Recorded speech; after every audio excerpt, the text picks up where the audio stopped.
ఈరోజు రాష్ట్రంలో ఉన్న ప్రత్యేకమైన పరిస్థితులు ఏమిటో, ఈ ప్రత్యేక పరిస్థితుల మధ్య మీరు పోషిస్తూ ఉన్న పాత్ర ఏమిటో నేను వేరే చెప్పాల్సిన అవసరం లేదు. నిజంగా ఈరోజు పార్టీకి అన్ని రకాలుగా ఒక పెద్దన్న పాత్ర ఎవరైనా పోషిస్తూ ఉన్నారు అంటే అది న్యాయవాదులే అని చెప్పాలి. అడగకపోతే అమ్మైనా అన్నం పెట్టదన్నట్టుగా, కోరకపోతే దేవుడైనా కూడా వరం ఇవ్వడు అన్నట్టుగా, పిటిషన్ వేయకపోతే, న్యాయస్థానంలో మీరు నిలబడకపోతే న్యాయం కూడా దక్కే పరిస్థితి కూడా ఉండదు. కలియుగం అన్నది ఏమిటి అన్నది ఈ చంద్రబాబు నాయుడు గారి పరిపాలన చూస్తే ఈ 14 నెలల్లో ఓహో ఇదేనా కలియుగము అని చెప్పి అనిపించే పరిస్థితి ఎవరికైనా కూడా అనిపిస్తుంది.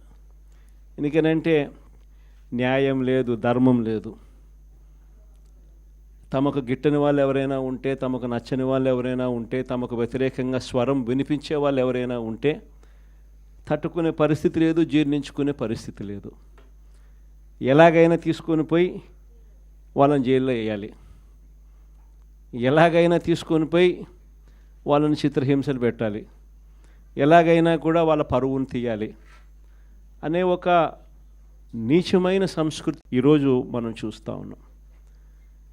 ఒక మనిషిని జైల్లో పెట్టడము అని అంటే తన పరువును, తన ప్రతిష్టలతో ఆడుకోవడం.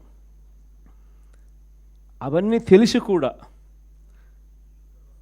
ఏ తప్పు చేయకపోయినా కూడా బురద వేసి తప్పు చేశాడు అని చెప్పి దానికోసం దొంగ సాక్ష్యాలను క్రియేట్ చేసి కేవలం వీళ్ళు పెట్టే ప్రలోభాలు, వీళ్ళు పెట్టే భయం తప్ప వేరే బేసి లేదు, వేరే సాక్ష్యము లేదు. ఇలాంటి పరిస్థితుల మధ్య న్యాయం జరగడానికి కోసం బాధితుల తరపున గట్టిగా నిలబడి వాళ్ళ స్వరం వినిపించే కార్యక్రమం ఎక్కడైనా చేయాల్సిన పరిస్థితి ఏదైనా ఉంది అని అంటే అది ఇంకా మన భుజస్కంధాల మీద ఇంకా ఆ బాధ్యత ఎక్కువైంది. కానీ ఏదైనా కూడా న్యాయం, ధర్మం అనేది వాళ్ళ తరపున ఎవరైనా వాళ్ళ తరపున గట్టిగా నిలబడి వాళ్ళకు న్యాయం చేసే పరిస్థితి రావాలి అని అంటే అది మళ్ళీ మీ భుజస్కంధాల మీదనే ఉంది. కాబట్టి మీరు పోషించే పాత్ర చాలా ఇంపార్టెంట్ పాత్ర. మరీ ముఖ్యంగా కష్టకాలంలో ప్రతిపక్షంలో ఉన్నప్పుడు వైఎస్ఆర్ పార్టీకి నిజంగా పెద్దన్నగా మీరు చేస్తూ ఉన్న పాత్ర ఎప్పటికీ కూడా పార్టీ మర్చిపోదని సందర్భంగా తెలియజేస్తాను. ఎవరికి కూడా ఊహించని విధంగా కూడా, ఇంతకుముందు గతంలో ఎప్పుడు జరగని విధంగా కూడా లీగల్ కమ్యూనిటీకి మరీ ముఖ్యంగా ఫస్ట్ టైం లా కంప్లీట్ చేసుకొని తమ కాళ్ళ మీద తాము నిలబడడానికి సిద్ధంగా ఉన్న యంగ్స్టర్స్కు, యంగ్ లాయర్స్కు ప్రభుత్వం అప్పట్లో క్రమం తప్పకుండా సహాయ సహకారాలు అందిస్తూ లా నేస్తం పేరిట అండగా నిలిచిన చరిత్ర కూడా ఇంతకుముందు ఎప్పుడూ జరగల. అదొక్క వైఎస్ఆర్సీపీ ప్రభుత్వం వచ్చిన తర్వాత మాత్రమే ఆ చరిత్ర కూడా చూసాం. అలాంటి పరిస్థితుల నుంచి నిజంగా అట్టడుగు వర్గాలకు తోడుగా ఉండాలని చెప్పి కార్యక్రమంలో భాగంగా ఏకంగా జీపీలు, ఏజీపీల నియామకంలో కూడా ఏకంగా 52% రిజర్వేషన్లు ఇచ్చి అట్టడుగు వర్గాలకు కూడా మంచి చేయాలి అని చెప్పి ఆలోచన చేసిన పరిస్థితులు కూడా గతంలో ఎప్పుడు చూడాల. అప్పుడు కూడా జరిగింది కూడా, అది కూడా వైఎస్ఆర్సీపీ హయాంలోనే. న్యాయవాదులకు సంక్షేమ నిధి కోసం 100 కోట్ల రూపాయలు వాళ్ళకు కేటాయింపులు చేసి అందులో 25 కోట్ల రూపాయలు ఖర్చు కూడా ఎప్పుడైనా జరిగింది అని అంటే అది కూడా వైఎస్ఆర్సీపీ ప్రభుత్వ హయాంలోనే. న్యాయవాదుల సంక్షేమ నిధికి కాకుండా ఇన్సూరెన్స్ పథకానికి కూడా 1/3 వంతు వాటాను కూడా ప్రభుత్వమే చెల్లించిన పరిస్థితులు కూడా ఎప్పుడైనా ఉన్నాయి అని అంటే అది కూడా వైఎస్ఆర్సీపీ ప్రభుత్వంలో. ఇవన్నీ కూడా దేవుడి దయతో ఇవన్నీ కూడా అప్పట్లో గర్వపడే విధంగా న్యాయవాదులందరికీ కూడా మనం మంచి చేశాము అని చెప్పి గర్వంగా పార్టీ చెప్పుకునే విధంగా కూడా చేయగలిగాం. కానీ ఈసారి మాత్రం మీ అందరికీ ఇంకొక కొత్త విషయం చెప్తా. జగన్ 2లో వైఎస్ఆర్సీపీ 2లో చూస్తూ చూస్తూ 1.5 సంవత్సరం అయిపోయింది. కళ్ళు మూసుకొని కళ్ళు తెరిచేసరికి ఆ మిగతా 3 ఏళ్ళు కూడా అయిపోతాయి. ఆ 3 ఏళ్ళు అయిపోయిన తర్వాత వచ్చేది మాత్రం ఈసారి ఖచ్చితంగా మన ప్రభుత్వమే వస్తుంది. ఎందుకనంటే ఇంతగా మోసాలు చేసిన పరిస్థితి, ఇంతగా అబద్ధాలు చెప్పిన పరిస్థితి బహుశా ఈ రాష్ట్ర చరిత్రలో ఎప్పుడు కూడా మనం చూసి ఉంటాం. చివరికి లాయర్లకు కూడా మోసం చేసిన పరిస్థితులు కూడా మనం చూస్తూనే ఉన్నాం. సూపర్ 6లు సూపర్ 7లు అనేటి గాలికి ఎగిరిపోయినాయి. ఇంతకుముందు మన ప్రభుత్వ హయాంలో ఉన్న ప్రతి పథకం కూడా అన్నీ రద్దయిపోయినాయి.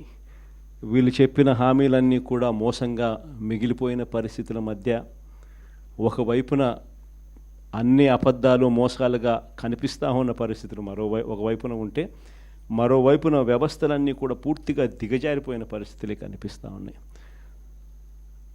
చదువుల రంగం తీసుకున్న, పేదవాడి ఆరోగ్యానికి సంబంధించిన రంగం తీసుకున్న, వ్యవసాయ రంగం తీసుకున్న, లా అండ్ ఆర్డర్ తీసుకున్న, గవర్నెన్స్లో ట్రాన్స్పరెన్సీ తీసుకున్న, ఏ రంగాన్ని తీసుకున్నా కూడా అన్ని రకాలుగా తిరోగమనమే కనిపిస్తుంది తప్ప ఈ రాష్ట్ర ప్రభుత్వంలో ఎక్కడా కూడా పురోగతి, అభివృద్ధి అనేది ఎక్కడా కనిపించని పరిస్థితి. మరోవైపున విచ్చలవిడి కరప్షన్, ఎక్కడ చూసినా కానీ కరప్షన్ అనేది మామూలుగా లేని పరిస్థితిలో ఈరోజు చూస్తూ ఉన్నాం. ఎక్కడ నిలబడినా, ఏ గ్రామానికి వెళ్ళినా కూడా గ్రామంలో పక్కనే బెల్ట్ షాప్ కనిపిస్తుంది. విచ్చలవిడిగా బెల్ట్ షాపులు మన కళ్ళ ముందనే ఎంఆర్పి రేట్ కన్నా ఎక్కువ రేటుకి అమ్ముతూ ఉన్నారు. డైరెక్ట్గా ఎంఆర్పి రేట్ కన్నా ఎక్కువ అమ్ముతూ ఉన్న బెల్ట్ షాపులు ఎవరు నడపాలా అనేది ఆక్షన్లో పాడుతూ ఉన్నారు. ఆక్షన్లో 2 లక్షలు 3 లక్షలు 4 లక్షలు పాడినోనికి బెల్ట్ షాప్ ఇస్తూ ఉన్నారు. ఆ బెల్ట్ షాపు ఎంఆర్పి రేట్ కన్నా ఎక్కువ రేటు కళ్ళ ముందరనే అమ్ముతూ ఉన్నారు. అలా అమ్మించేది ఎవడు అని అంటే పోలీసులు దగ్గరుండి అమ్మిస్తూ ఉన్నారు. ఇది కరప్షన్ అన్నది కళ్ళ ముందనే కనిపిస్తూ ఉన్న కరప్షన్. ఎక్కడ చూసినా పర్మిట్ రూములు, ఇల్లీగల్ పర్మిట్ రూములు కనిపిస్తూ ఉన్నాయి. ఏ నియోజకవర్గం తీసుకున్నా కూడా ఇసుక అన్నది ఉచిత ఇసుక అంటున్నారు. ఉచిత ఇసుక ఎవరికి ఇస్తూ ఉన్నాడు అనేది దేవునికి ఎరక. కళ్ళు ఎదుటే కనిపిస్తూ ఉన్నది ఇసుకే మన ప్రభుత్వ హయాంలో కన్నా డబుల్ ది రేటుకి అమ్ముతూ ఉన్నారు. మన ప్రభుత్వ హయాంలో అన్న ఇసుకన్నా కనీసం సంవత్సరానికి 700 కోట్లు 750 కోట్లు గవర్నమెంట్కి ఆదాయం వచ్చేది రాయల్టీ రూపేణ. ఇప్పుడు రాయల్టీ రాకపోగా ఇసుకేమో డబుల్ రేటుకి అమ్ముతూ ఉన్నారు. ఏ నియోజకవర్గం తీసుకున్నా కూడా పేకాట క్లబ్బులు దగ్గరుండి నడిపిస్తూ ఉన్నారు ఎమ్మెల్యేలు, క్యాండిడేట్లు.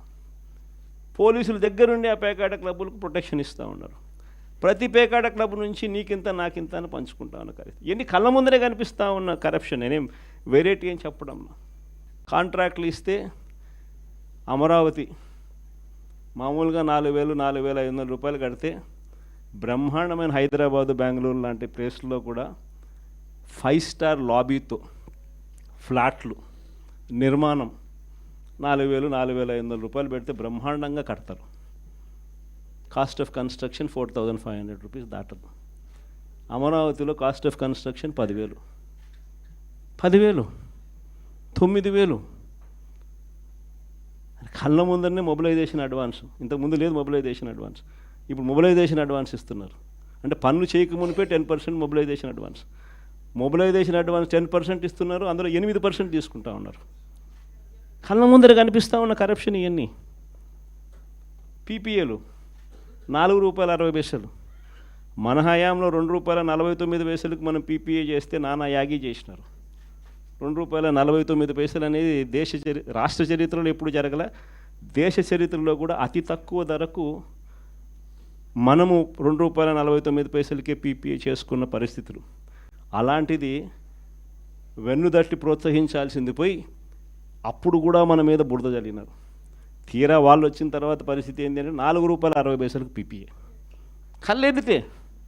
ఇవన్నీ నేను ఎక్కడా కూడా కంటి ముందర కనిపించే కరప్షన్ మాత్రమే చెప్తా ఉన్నా.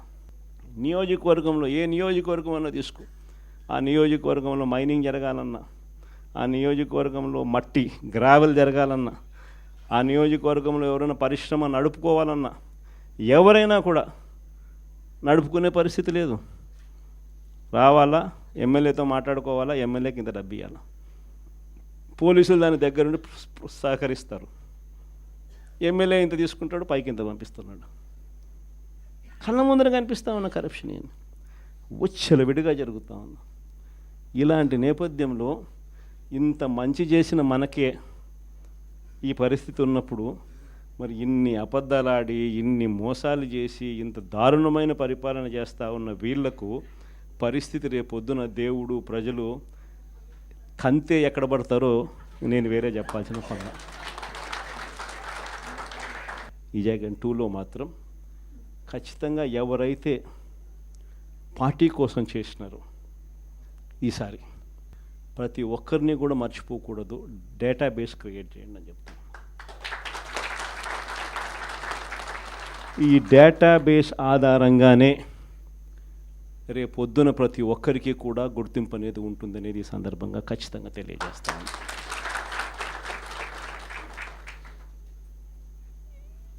ఇక్కడే కాదు, రాష్ట్ర వ్యాప్తంగా కూడా రాబోయే రోజుల్లో నెక్స్ట్ 1 వీక్లో నెక్స్ట్ వీక్ బహుశా ఒక యాప్ కూడా తయారు చేస్తా ఉన్నాం. దాంట్లో కూడా మీ సీనియర్ లాయర్లు అందరూ కూడా దాంట్లో యాప్లో కూడా ఇన్వాల్వ్ అవుతున్నారు. యాప్ తయారీ కార్యక్రమంలో రాష్ట్ర వ్యాప్తంగా వైఎస్ఆర్సీపీ కార్యకర్తకు ఎవరైనా ఎక్కడ అన్యాయం జరిగినా ఆ యాప్ డౌన్లోడ్ చేసుకొని తన పేరు, తనకు ఏమన్యాయం జరిగింది, తనకు ఎవరి వల్ల అన్యాయం జరిగింది, ఆ అధికారి హోదా ఏమిటి, నీకు జరిగిన అన్యాయం ఏమిటి, ఆటోమేటిక్లీ మన డిజిటల్ లైబ్రరీలోకి వచ్చేస్తుంది. ఇక్కడ వచ్చిన తర్వాత రేపొద్దున మనం అధికారంలోకి వచ్చిన తర్వాత వీళ్ళందరి మీద రేపొద్దున జగన్ 2లో ఎవడెవడైతే అన్యాయం చేసినాడు, ఎవడెవడైతే అధికారి తన అధికారాన్ని దుర్వినియోగం చేశాడు, ఎవడెవడైతే అన్యాయంగా మనుషులను చిత్రహింసలు పెట్టారు, వాళ్ళందరినీ కూడా రేపొద్దున చట్టం మీద నిలబడతాం. చట్టం తన పని తాను చేసుకొని పోతుంది. ఎందుకంటే ఈరోజు చూస్తూ ఉన్నాం ఇవన్నీ కూడా. ఈరోజు లాయర్లుగా మనం పోయి వాదించే కార్యక్రమం ఏదైతే మనం చేస్తూ ఉన్నాము అని అంటే, ఎవరి తరపున మనం వాదిస్తున్నాము అని అంటే నిజంగా దెబ్బతిన్న వారి తరపున వాదిస్తూ ఉన్నాం. ఆ దెబ్బ అనేది ఎంత తీవ్రంగా కనిపిస్తూ ఉంది అని అంటే, కళ్ళ ఎదుటే దొంగ సాక్ష్యాలు, దొంగ కేసులు పెడతా ఉన్నారు. అందులో నుంచి దొంగ సాక్ష్యాలు పుడతా ఉన్నాయి. దొంగ సాక్ష్యాల ఆధారంగా మనుషులను తీసుకొని పోయి జైల్లో పెడతా ఉన్నారు. జైల్లో నుంచి ఆ మనిషి బయటకు వచ్చేసరికి ఆ కేసు అయిపోయేసరికి మరో కేసు, కరెక్ట్గా ఆ కేసు అయిపోయే టయానికి మళ్ళీ ఎక్స్టెన్షన్, మళ్ళీ ఆ కేసు అయిపోయేసరికి ఇంకొక కేసు, మళ్ళీ ఎక్స్టెన్షన్. నిజంగా ఈ వ్యవస్థ లేకన్నది మార్పు అనేది రావాలా. అధికారం ఉంది కదా అని చెప్పి, యూనిఫామ్ ఉంది కదా అని చెప్పి దుర్వినియోగం పరచడం అన్నది ఎంతటి బాధ కలిగిస్తుంది అటువైపున వ్యక్తికి కూడా అన్నది ఇటువైపున వ్యక్తికి కూడా అర్థం కావాలి. అర్థం కావడానికి అందుకనే లాయర్లు చేయించిన ఈ యాప్ని మనందరి సమక్షంలోనే నెక్స్ట్ వీక్ అది కూడా లాంచ్ చేసే కార్యక్రమం కూడా చేస్తాం. రాష్ట్ర వ్యాప్తంగా ఈ కార్యక్రమాలన్నీ చేసే ప్రతి విషయంలో కూడా మరొక్కసారి మళ్ళీ చెప్తా ఉన్నా, మీ పాత్ర చాలా ముఖ్యం.